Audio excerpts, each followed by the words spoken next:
Tras los pasos de Sefarad en el Nuevo Mundo, con David Rosenthal.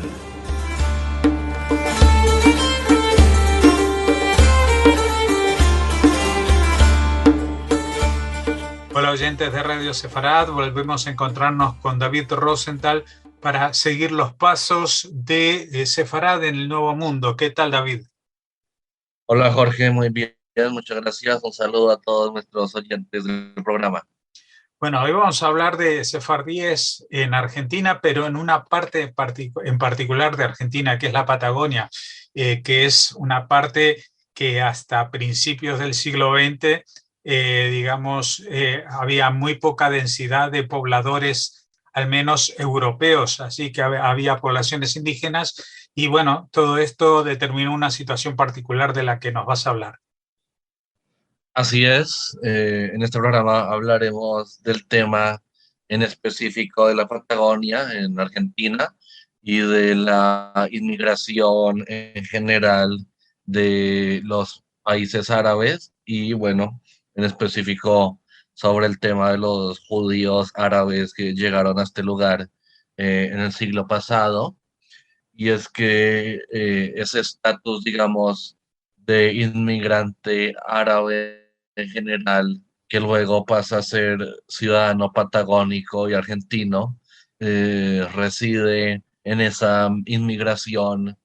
a la misma Patagonia, que fue un proceso complicado, de hecho, entendiendo lo que significa ese lugar, que es prácticamente bueno, que es la punta sur del mundo y que es un proceso complicado, sobre todo a raíz de la relación entre el gobierno nacional y la comunidad árabe en el país. Ya en 1899, Juan Alsina, que era el director de la Dirección Nacional de Inmigración, comentaba en un informe al Poder Ejecutivo que los inmigrantes sirios, en específico los sirios, pertenecen a la clase más baja de su país, carecen de la flexibilidad y de la mayoría de las aptitudes sociales y físicas que les facilitarían su incorporación y su adaptación a una sociedad que difiere de la propia. Y Wenceslao Escalante, ministro de Agricultura, informa al Congreso Nacional en el año de 1902, a raíz de la discusión sobre la ley que la inmigración siria es exótica y poco útil en nuestro medio, pues la mayoría se compone de vendedores ambulantes. Dentro de esta migración siria también cabe el porcentaje de judíos que venían de Siria. Y esta relación entre los turcos, como se les conoce o reconoce todavía en la Argentina con esta palabra turcos, tanto a judíos como árabes, incluso también en países como Colombia y otros de la región de Latinoamérica, se les conoce tanto a judíos árabes como con la palabra de turcos, porque entraron con pasaportes turcos y el Estado Nacional que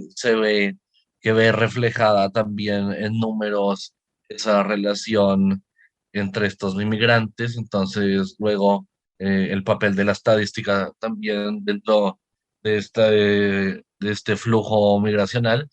Por ejemplo, es posible leer en la memoria de la Dirección General de Inmigración correspondiente a 1920 que entre los casi 18.000, 17.939 exactamente, personas que se alojaron en lo que era el Hotel de Inmigrantes de la Ciudad de Buenos Aires, en ese año hubo solo 9 turcos, 14 marroquíes y 31 libaneses. Pero en los años 30 la situación se complicó aún más. El 22 de febrero de 1932, por ejemplo, el diario Crítica de Natalio Botana publicó una carta de Moisés José Asise, autoridad del patronato sirio-libanés, en donde se le reclama al gobierno nacional por su política migratoria, dado que esa colectividad sirio-libanesa jamás había sufrido tanta humillación y había sido objeto de mayores procedimientos restrictivos. Entonces, estos inmigrantes que llegaron a la Patagonia generalmente a través de acuerdos comerciales con sus connacionales, acuerdos que estaban basados en el método de la cadena de llamados, el cual consistía básicamente en que el dueño de un boliche, como se le dice en Argentina, otorgaba mercancía en consignación a buhoneros, quienes además revendían dicha mercancía o la vendían y se comprometían a readquirirla o adquirirla, este tipo de mercancía al mismo proveedor. Así que con esta modalidad de negocio de comercialización se terminaría provocando que los inmigrantes necesitasen expandirse a zonas alejadas para mantener el nivel de rentabilidad. Las primeras firmas que otorgaron mercancía en consignación a vendedores ambulantes en la Patagonia, Argentina, fueron, por ejemplo, el Dahouk hermanos Medi y David Miguel Yunes. Por ejemplo, en el año de 1910, la firma El Dahouk hermanos había entregado mercancía en consignación a los siguientes inmigrantes en la provincia de Río Negro, entre esos nombres Salim Alui, Mohammad Mostafat, Youssef Serelin, Mohammad Boseke, Aduel Kumangare, Khalil Namor, también Berek, familia Berek, Fafun, Boseki, Menleit, Elbeni, Elbene, Geses, Sarif Edni, Webi, Mansut, Ucheli, Masmud, Duaut, Ubeldin, Halef y Matrel. Luego podemos ver que las similitudes étnico-lingüístico-culturales actuaron como un factor importante no solo para el desarrollo eh, de este tipo de comercialización, sino que también para permitir la inserción laboral de los inmigrantes en el mercado nacional, porque de esta manera esos inmigrantes árabes se veían posibilitados de mantener ciertas tradiciones a pesar de las exigencias propias de nuevo contexto socioeconómico. Para esto, Felipe Sabat comenta que su abuelo se instaló con un negocio de ventas de ramos generales en Neuquén, muy ligado a la empresa Linares,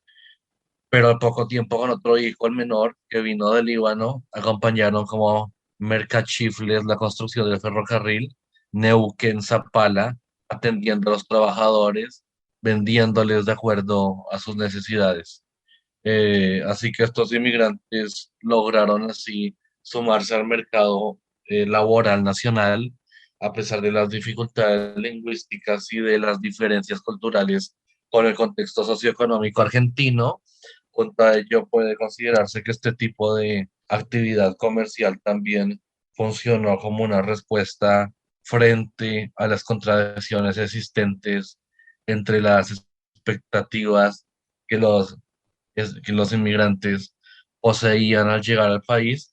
y la realidad a la cual debieron enfrentarse. Sobre estos acuerdos comerciales que convirtieron al principio a los vendedores ambulantes o en vendedores ambulantes, los obligaban a elegir ciertos lugares de residencia sobre otros. Los principales centros geográficos en la Patagonia con presencia de árabes y judíos en Neuquén son, bueno, Neuquén capital, Centenario, Zapala, Fortín, Cabo Alarcón, Junín de los Andes, San Martín de los Andes, en Río Negro, eh, Chipoleti, Gobernador General Roca, bueno, etcétera, San Carlos de Bariloche, claro está, y Maquinchao. eh, y en 1930, la mayoría de esos turcos de la Patagonia no solo habían dejado de ser simples mercachifles para convertirse en pequeños comerciantes, sino que muchos de ellos habían ampliado y diversificado sus actividades económicas, las cuales se encontraban principalmente relacionadas con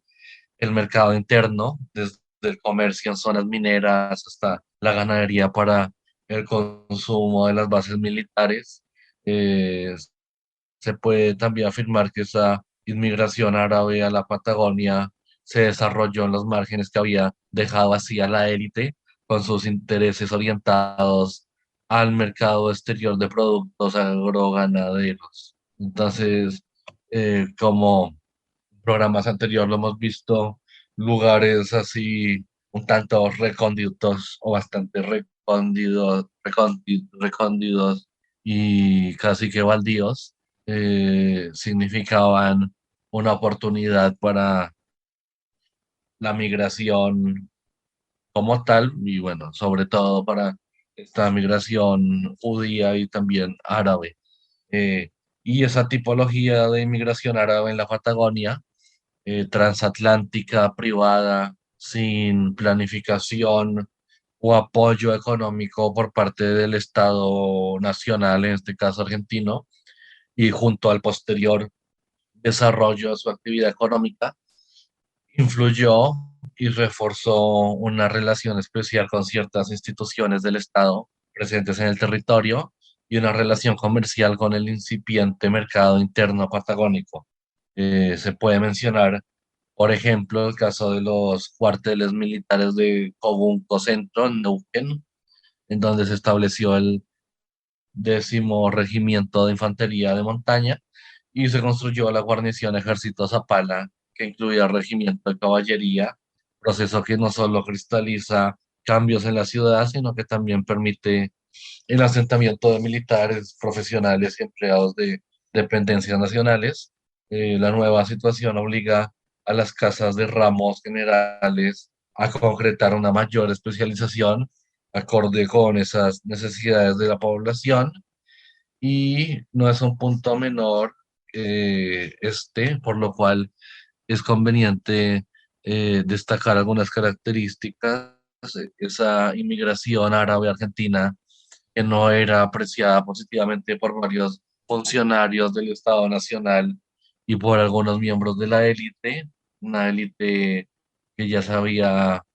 pues establecido desde hacía mucho, en general católica y eh, pues de descendientes de españoles o también incluso italianos y de otros países de Europa. Y bueno, el desarrollo económico de dicha inmigración también colocaba en un lugar central la relación con los nuevos trabajadores urbanos, ¿no? Entonces, en el caso de estos turcos que habitaban la Patagonia, esos factores terminaron acercando sus intereses a necesidades de las instituciones nacionales, las cuales procuraban el desarrollo del territorio y no su mera explotación económica.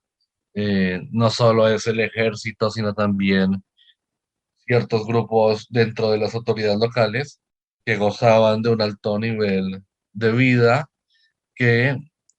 solo el desarrollo de la población del territorio patagónico podía garantizar que, o sea, un nivel de vida más alto que ese desarrollo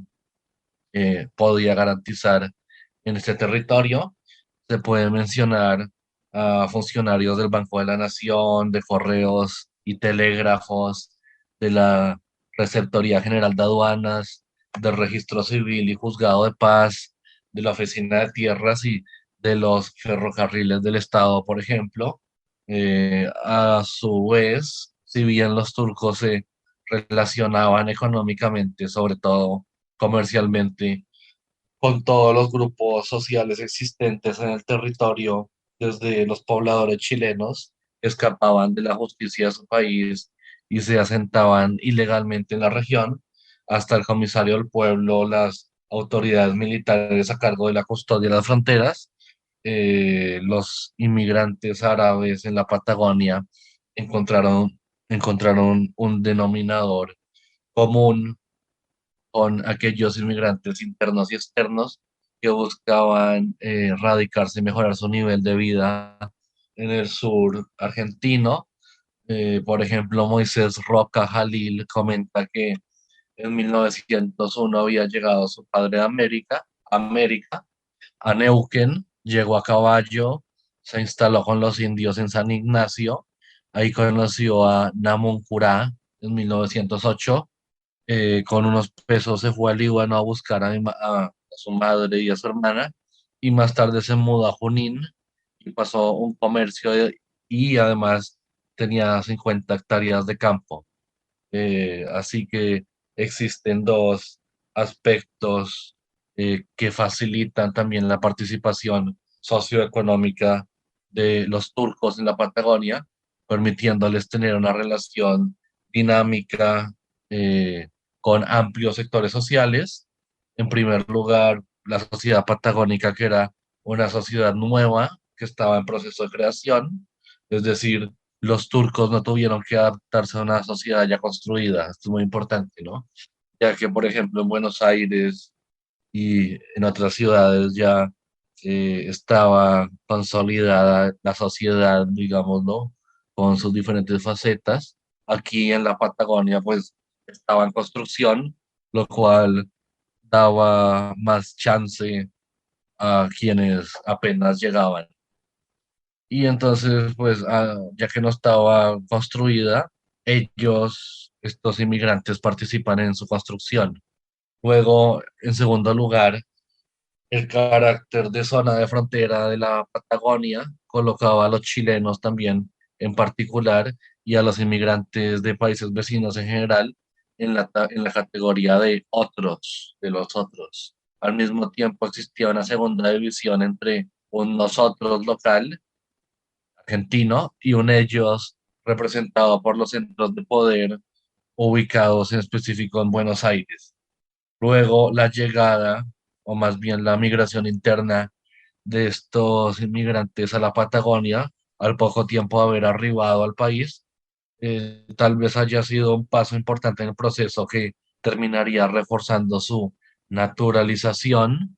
sobre todo a raíz de la posibilidad de adquirir la calidad de miembro pleno en la vida socioeconómica de la Patagonia, cuyo territorio se encontraba en un proceso de desarrollo que permitía una participación y una inversión en el mercado interno sin altos costes. Bueno, realmente interesante todo lo que nos has contado porque nos pinta una imagen de una inmigración en unas condiciones bastante diferentes de las que conocemos en otras partes de la Argentina, como mencionabas en Buenos Aires o en otras capitales. La Patagonia era una especie de lejano oeste, una tierra nueva por colonizar de alguna manera o argentinizar en este caso. Así que muchas gracias, David Rosenthal, por habernos acercado a los protagonistas de este proceso, que en este caso en particular han coincidido en él judíos de origen árabe, es decir, de países árabes, y árabes que eran musulmanes o cristianos que también llegaron a la misma zona. Y con esto pues nos despedimos hasta la próxima entrega. Muchas gracias.